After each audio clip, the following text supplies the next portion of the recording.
बहुत समय पहले की बात है। धन्ना नाम का एक सीधा साधा किसान था। वो बहुत ही भोला और सच्चे दिल का इंसान था। एक दिन उसने देखा कि एक पंडित जी अपने ठाकुर जी को भोग लगा रहे हैं। धन्ना ने पंडित जी से पूछा, महाराज ये आप क्या कर रहे हो? अब पंडित जी ने मजाक में कह दिया, मैं भगवान को खाना खिला रहा हूँ। अगर भगवान ये खाना खा ले तो वो बहुत ही ज्यादा खुश होकर सब मनोकामना पूरी करते हैं।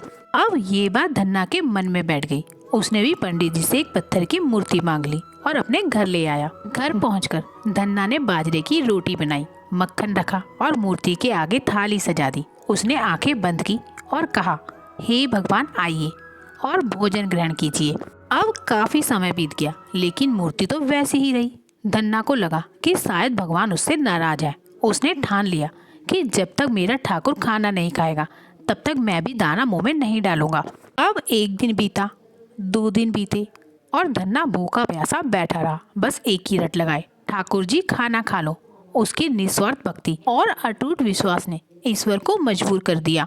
अंत में स्वयं भगवान को एक बालक के रूप में प्रकट होना पड़ा। भगवान ने मुस्कुराते हुए धन्ना के हाथ से रोटी ली और बड़े ही चाव से खाने लगे। धन्ना खुश हो गया और भगवान से बातें करने लगा। अब तो ये रोज का नियम बन गया। धन्ना रोटी बनाता और भगवान साक्षात आकर उसे खाते। अब जब पंडित जी को ये बात पता चली तो उन्हें यकीन नहीं हुआ, लेकिन जब उन्होंने अपनी आंखों से धन्ना का विश्वास देखा तो वो समझ गए कि भगवान मूर्तियों या पत्थरों में नहीं होते बल्कि भक्त के विश्वास में होते हैं।